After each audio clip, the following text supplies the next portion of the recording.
Left 4 Dead 2, one of the best zombie shooters of all time. Released in 2009, this game has maintained a very passionate and devoted player base behind it. The player base so devoted that a few of them came together and actually managed to get the green light from Valve to have a fully community developed update. An update known as the Last Stand update. The Last Stand update was released September 24th, 2020. This update was a godsend. New animations, new mutations, new achievements, new weapons, fixed dialogue, PvP fixes, and balances. This update had it all. Truly the best thing to ever happen to Left 4 Dead 2. With everything the Last Stand update brought, the one thing that stood out to me the most was the official implication of the Counter-Strike source weapons into the base game. The Counter-Strike source weapons being the MP5, the SG-552, the Scout Sniper Rifle, the Op Sniper Rifle, and the Vanilla CS Knife, bringing the total weapon count from a previous 16 firearms to 20 firearms. During Left 4 Dead 2's release, everything went smooth in almost every country. Notice that I say almost. That's because right before its release in the countries of Germany and Australia, there were issues.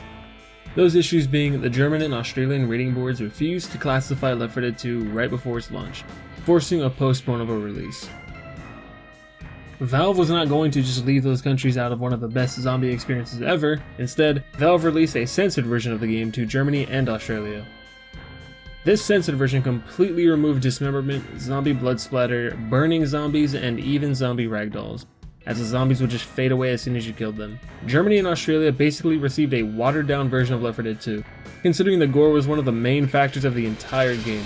Valve knew this, and to compensate for the censored version, Valve added 5 new weapons in only the censored release. Those new weapons being the Counter-Strike source weapons. And that was just the way it was for about 11 years. Thankfully, we are out of the dark age of Left 4 Dead 2, and now it can be enjoyed by anyone in any country.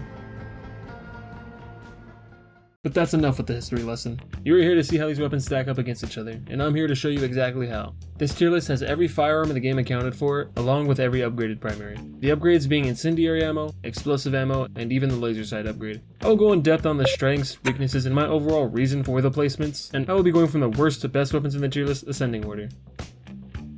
If you do not care for the information on the weapons, or care to hear my voice for the next couple of minutes and just want to see the tier list, feel free to skip to the end of the video. I even put a little timestamp for you. Or feel free to check the description for the actual PNG of the tier list. But before you click any link in the description, I would like to thank this video's sponsor, me. While you're down in the description, feel free to click that big red button that says subscribe on it. But without further ado, let's get right into it. Now this tier list is built like the average tier list with one exception. The bottom tier isn't really the worst tier. It's just more of like a tier that showcases weapons that are not really necessary and kind of redundant. So let's just get this waste of resource tier quickly out of the way. Here is what this tier looks like. It's not any real order, it's just weapons that basically get no benefit despite having a weapon upgrade. Notice that they are all explosive. Explosive ammo causes any weapon to one-shot common infected, stumble the witch, and gives an area effect to bullets. That's it. The snipers and M60 already one-shot common infected, so the explosive upgrade is useless there. The snipers can stumble the witch when you headshot a resting witch, so the explosive upgrade is again useless in that area. I guess if you want a tiny area of effect around your sniper bullets and M60 bullets, you could use it, but at that point, just find a different weapon and upgrade it. As for the shotguns, explosive ammo is decent on them, but shotguns are supposed to be up close. Explosive ammo, well, explodes. Just watch this clip here. I'm confronted with a jockey, and I have an explosive shotgun. I approach him to get the most damage out of my shotgun, and I just end up hurting myself, but the jockey's still alive. Sure, I can use my secondary, but this is all just demonstration. It doesn't even have to be a jockey, it could have been any enemy and I would still hurt myself. After I rely on my team to kill the jockey, I'm faced with an even bigger problem.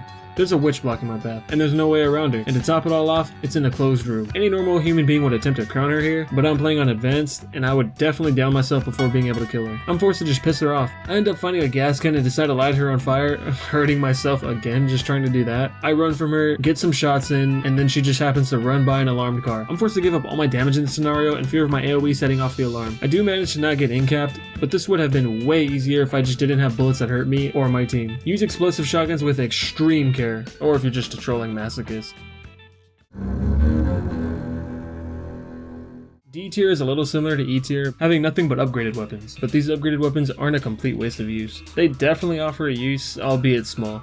Just like explosive ammo, incendiary ammo is able to one-shot common infected, but that's where the similarities between the two end. Instead of an AoE around your bullets, you instead get a damage over time. This damage over time, of course, does not apply to common infected.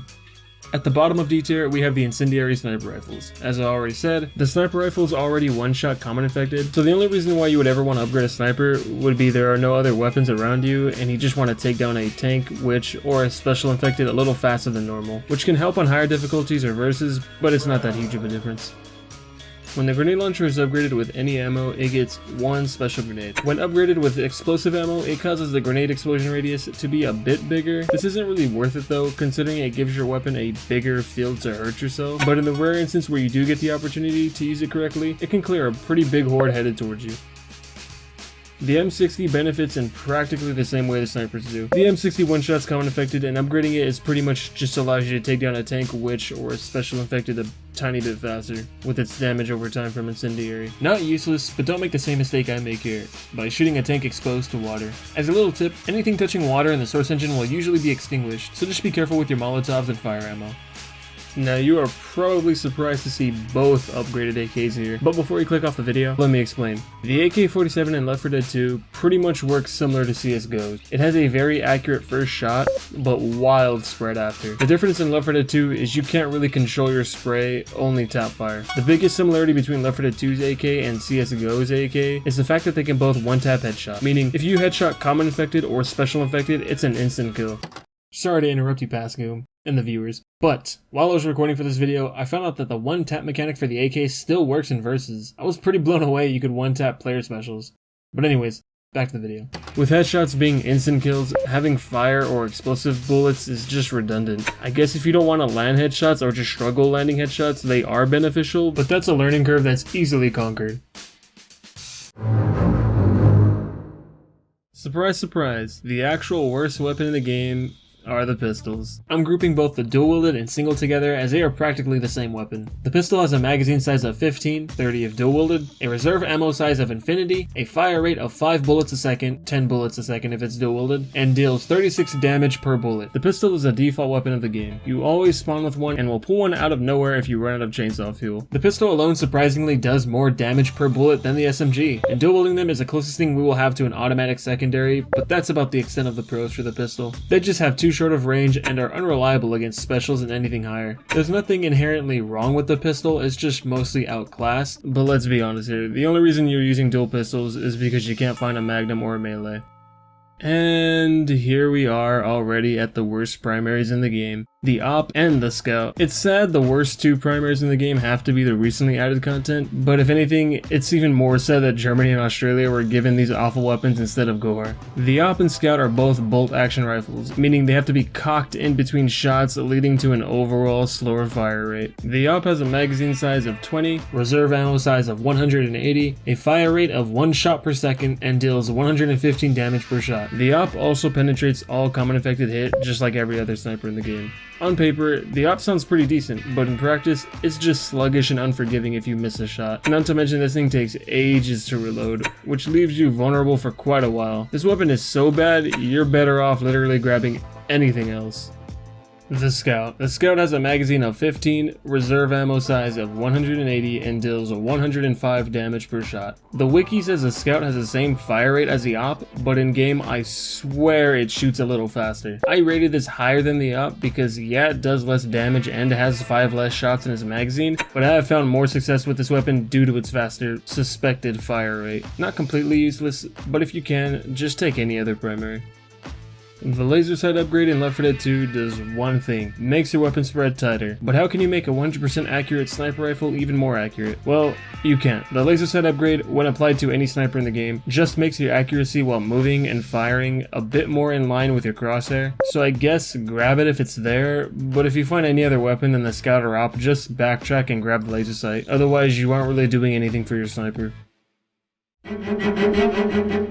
Finally, we arrive to actual weapons. The Uzi. The Uzi is a tier 1 weapon and is practically the default automatic primary. The Uzi, or the SMG, or the submachine gun, or the very fast pew pew gun, has a magazine size of 50, a reserve ammo size of 650, a fire rate of 16 bullets a second, and deals 20 damage per bullet. The Uzi is outclassed by every other non-upgraded weapon except the op and scout, and that's pretty much all there is to say about it. It's a fast shooting, low damage primary with a bunch of ammo and a very short range. The Deagle. The Magnum pistol or the Deagle is an alternative pistol secondary. The Magnum pistol has a magazine size of 8, a reserve ammo of infinity, a fire rate of 1 shot per 0.4 seconds, and deals 80 damage per shot. Reloading in Left 4 Dead 2 is pretty brutal. Reloading at the wrong time can be the difference between a teammate being incapped or you saving their ass. But that's where the Deagle comes in. If you manage to get unlucky and suffer an attack while reloading, you can just cancel the reload in favor of pulling out what is essentially another primary. Or you could play in a way where you primarily use the Deagle for common infected and save your primary fire for bigger targets or a group of targets. Your playstyle is your choice, but that's how I found success. In many cases, the Deagle can be better than every other secondary in the game. It has a fairly high damage per shot for a secondary, only doing 10 less damage than the hunting rifle and the military rifle. That's 10 less damage than a primary on a secondary. The only con I could really find for the Deagle would be that it has a small magazine capacity, but is that really a downside when you have an infinite ammo pool and a decent reload time? The Pump Shotgun. The Pump Shotgun has a magazine size of 8, a reserve ammo size of 72, a fire rate of 1 shot per second, and deals 250 damage if all 10 pellets connect. Otherwise, it deals 25 damage per pellet. The Pump Shotgun or Brown Shotgun is a tier 1 weapon and is practically the default burst primary. Just because it is a tier 1 weapon does not mean it's weak in any way though. You can still crown witches in one shot on difficulties lower than expert, and can even crown witches in versus. The main weakness of this weapon is its lack of range. Compared to all the shotguns in the game, the pump has the biggest spread but the highest damage per shot of all the tier 1 weapons. It's a shotgun, and yeah, it's a shotgun. Here we arrive at the first laser upgraded primary. Well, the first where the laser actually does something notable. As I said earlier, the laser sight upgrade just gives your primary a tighter spread. One of the Uzi's biggest weaknesses is its crazy spread. The laser sight on an Uzi makes a huge difference, going from a wild swarm of bullets to a concentrated bullet hose. Yeah, the Uzi's still pretty lackluster in damage, but a tighter spread means you have less chance to miss stray bullets, you get a pretty big buff to range, and an increase to your damage per second. The laser sight Uzi is perfect for saving teammates from a farther range or just being able to stay in safety while being effective with a starter weapon.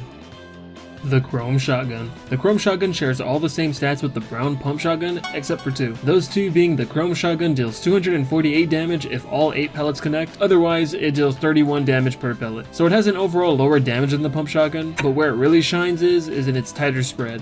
The Chrome Shotgun is pretty close to how a real life shotgun would work in Left 4 Dead. The tighter spread makes it more effective at range and it makes it easier to crown witches with. There's a reason why you see everyone prefer the Chrome Shotgun over the higher damaging yet bigger shot spreading Pump Shotgun. It's just more reliable. Leading the Pump and Chrome Shotgun on the tier list, we have the Incendiary and Laser versions of said weapons. Incendiary ammo on a shotgun is pretty straightforward. Incendiary shotguns make it so a single pellet is all you need to kill a common, making crowd control a breeze. Incendiary ammo also gives you that little extra damage over time on bigger targets. I definitely recommend using Incendiary ammo on the Chrome Shotgun instead of the Pump. A laser sight on a shotgun is even more straightforward. Your accuracy while firing is more in line with your crosshair and your spread is tighter. Very great to run and gun with. The Silenced SMG. The Silenced SMG, or MAC-10, shares all the same stats with the Uzi, except dealing 24 damage per bullet instead of the Uzi's 20 damage per bullet. That extra 4 damage per bullet does make a pretty big difference. It gives you the opportunity to kill faster, be more efficient with ammo, and be able to save your teammates from farther away. Just be sure that you crouch and tap fire this weapon from range, because it is pretty awful if you just spray. That can be said for most of the automatic weapons. The cool thing about the Silenced SMG is that because this weapon has a silencer, it eliminates that annoying bright muzzle flash that's on the end of the Well, it's a good thing I tested it before stating it.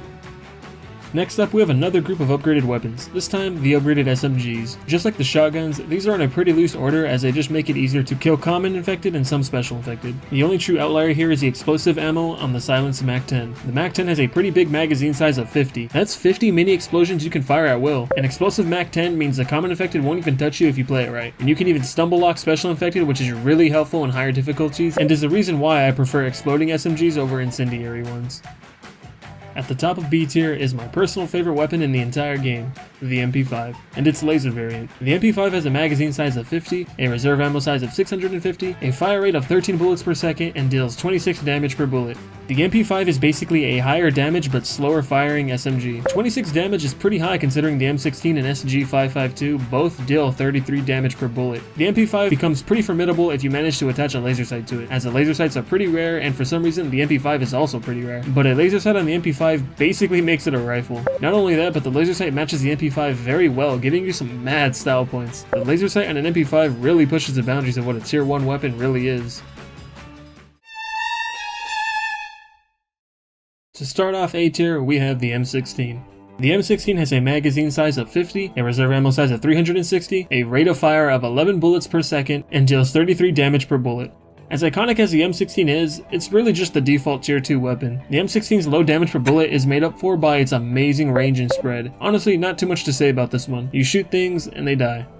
The grenade launcher. The grenade launcher has a single chambered shot, a reserve ammo size of 30, a rate of fire of 1 shot per 0.4 seconds, and does a maximum of 400 damage. The grenade launcher is a pretty underrated weapon. When used correctly, the grenade launcher denies an entire horde from even touching you or your team. The main weakness of the grenade launcher is the fact that you can hurt yourself and your team. As much as I love and believe in the untapped potential of the grenade launcher, I rated it pretty low because I pretty much always play on advanced or expert, and in those difficulties you have to be very careful with sustained damage as a whole. I'm not saying the weapon is useless on higher difficulties, it definitely shines, you just have to be very careful. Although, when not on higher difficulties, the grenade launcher is pretty much one of the best weapons in the entire game, only held back by its reloading after every shot. To get the most use of this amazing weapon, I definitely recommend pairing it with the deagle. The laser sight grenade launcher functions pretty much the same as the laser sight sniper rifles, only having its moving accuracy slightly improved, so slightly that through my testing I wasn't even able to notice a difference.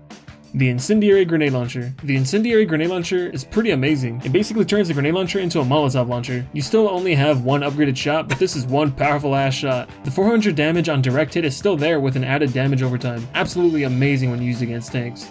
The fire is only applied in the flash of the explosion and doesn't leave any afterburn. If you're going to upgrade your grenade launcher, make sure it's with the incendiary upgrade.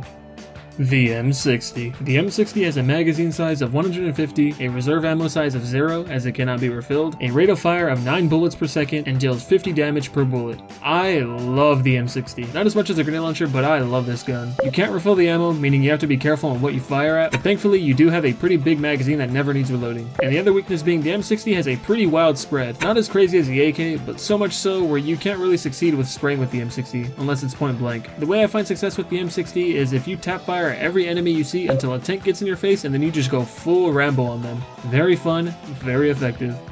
The incendiary and explosive MP5s are absolutely amazing. Giving yourself 50 bullets that one-shot common affected is pretty insane, and the slower fire rate of the MP5 makes it easier to manage your special ammo, ensuring your efficiency. If you manage to upgrade an MP5 and attach the laser to it, then you got yourself a weapon that rivals every other weapon in the game. But then again, if you manage to get rare laser sights on an already rare weapon and manage to receive a fiery or explosive blessing from RNGesus, then you might as well play the lottery at that point.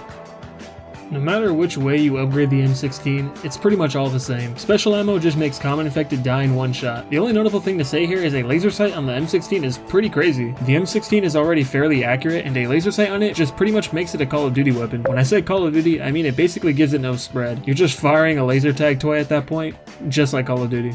The Spaz Shotgun. The Spaz Shotgun, or Combat Shotgun, has a magazine size of 10, a reserve ammo size of 90, a fire rate of 6 shots a second, and deals 252 damage if all 9 pellets connect. Otherwise, it deals 28 damage per pellet. The Spaz Shotgun is pretty nifty. It fires fast and deals a ton of damage. Out of the 2 auto shotguns, this one seems to be everyone's favorite, for good reason too. It's common, sexy as hell, and it actually has 2 differences when compared to the auto shotgun. The Spaz Shotgun deals overall less damage, but it does reload a tiny bit faster, so next time you have the option between the two, just remember that they in fact are not the same weapon.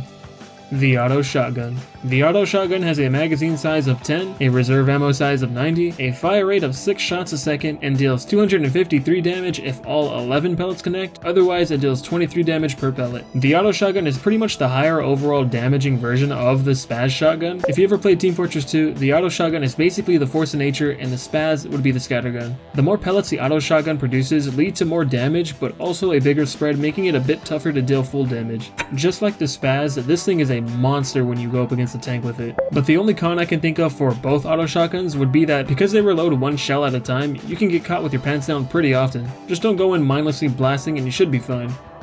Finishing off A tier, we have the laser sight and the incendiary tier 2 shotguns. These are practically just the tier 2 shotguns with damage over time, pellets at instant kill common, and a tatter spread. Pretty self-explanatory, although the laser sights are pretty huge when applied to the tier 2 shotguns, especially the auto shotgun with its higher damage per shot and all. An incendiary tier 2 shotgun is best saved for tanks.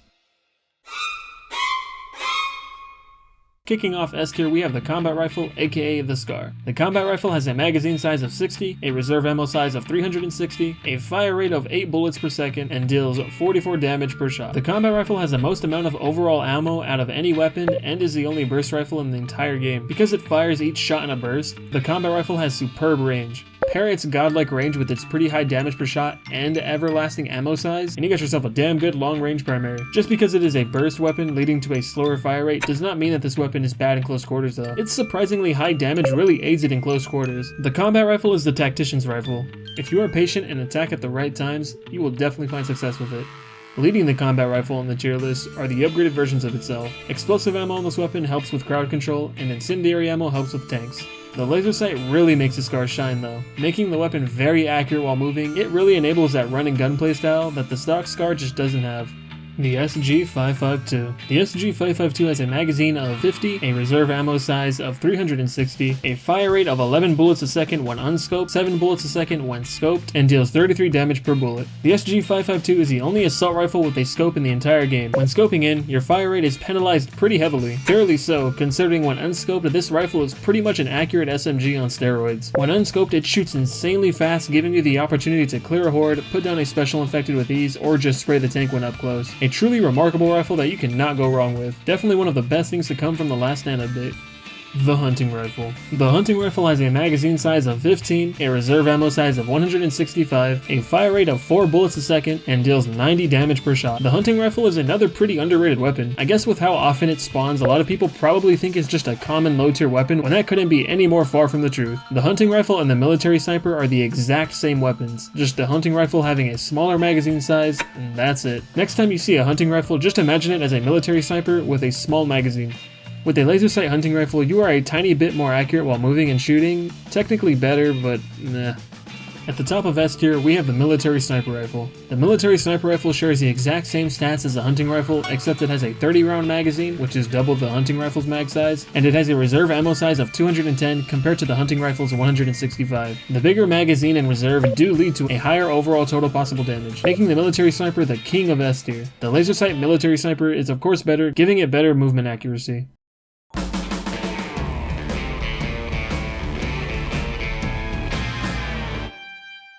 And we arrive to the final tier, S+ tier. These weapons are so good that they deserve a tier of their own. As the name of the tier states, all weapons in this tier are borderline overpowered, basically having no downsides, and the best part is you can actually use all of them in PvP. The first example of a borderline overpowered weapon is the good old AK-47. If you've been playing this game for a while, you are not surprised to see this here. It really is the apex weapon in overall versatility. The AK-47 has a magazine size of 40, a reserve ammo size of 360, a fire rate of 8 bullets per second, and deals 58 damage per shot. 58 damage. That's the highest damage dealt out of any automatic weapon in the game. Yeah, even a higher bullet damage than the M60. The non-refillable big Rambo gun that has specific voice lines tied to it is outclassed by a regular old rifle. Although I really should not be calling the AK regular because it's honestly anything but. The AK-47 is a surprisingly rare rifle to come across. Not as rare as the MP5, but you will definitely find other assault rifles a lot more. While the AK is the best vanilla weapon in the game, when you take upgrades into account, any upgrade applied to the SG-552 just breaks the weapon. Sure, the SG-552 doesn't have that weird headshot mechanic or a high damage per bullet, but everything is remedied by the ammo upgrades. When upgraded, you are essentially carrying a portable M60 with a scope. The huge magazine size of the SG means you will have a ton of special ammo, letting you instant kill a ton of common that come your way or just obliterate a tank with incendiary ammo. Attaching a laser sight to the SG just makes the weapon so insanely accurate that the scope is almost useless. Remember, the SG's fire rate is slowed when you are scoped in, leading to a smaller damage per second, but that is all thrown out the window with a laser sight. You can keep the high damage per second you get from firing unscoped and now have range with it as well. It's a good thing this gun is never really found in versus. Remember how I compared the upgraded SG to an M60? Well, what if you take away one of the biggest downsides of the M60? It basically becomes a debug developer weapon. The laser sight M60 has such a tight spread that the only downside to the weapon is wishing you had more ammo. A tight spread means easier to land shots, and with a weapon with limited ammo, that means everything. As strong as this weapon is, it is extremely rare for laser sights to spawn in the same chapter as an M60. So if you find one, thank RNGesus. And here we are at the top of the tier list. While the laser sight M60 is very strong, it does have limited non-refillable ammo. But what weapon in the game has literally only one downside?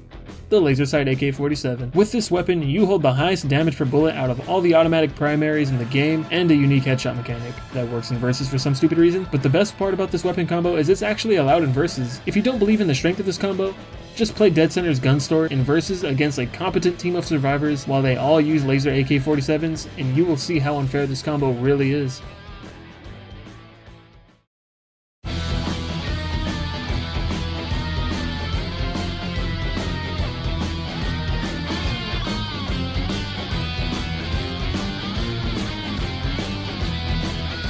The AK, the undoubted king of Left 4 Dead 2. And that's it. That's the tier list in its entire glory. I worked pretty hard on this tier list and video, with this being my first full-length video, and I'm proud of it. Criticisms and corrections, if any, are all welcomed in the comments. Want to tell me how wrong I am? Leave a comment. Want to tell me how much you disagree? Leave a comment. Want to just tell me how annoying my voice is? Leave a comment. Thank you for watching.